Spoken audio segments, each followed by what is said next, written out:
দেখো বন্ধুরা, তোমাদের জন্য আবারও একটি শিপ ড্রয়িং নিয়ে আসলাম। তো শিপ কিভাবে ড্রয়িং করতে হয় সেটাই আমি দেখাচ্ছি।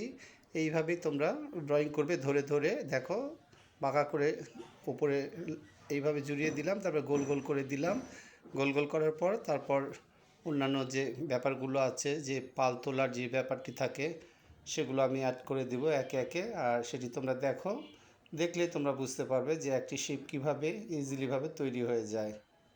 তো আমি এই যে দুটো পাল এখানে অ্যাড করে দিচ্ছি উপরে, এই যে এভাবে ধীরে ধীরে।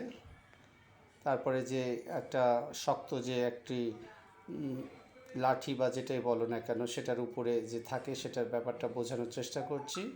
উপরে একটি পতাকা অ্যাড করে দিলাম। তারপর যে ঢেউগুলো থাকে সেগুলোও দিব, তার মাঝখানে একটি বরাবর দাগ দিয়ে দিলাম এবং শিপের নিচে যে পানির যে ঢেউ সেটি অ্যাড করে দিলাম। বন্ধুরা, ড্রয়িংটি কেমন হলো অবশ্যই কমেন্টে জানাবে।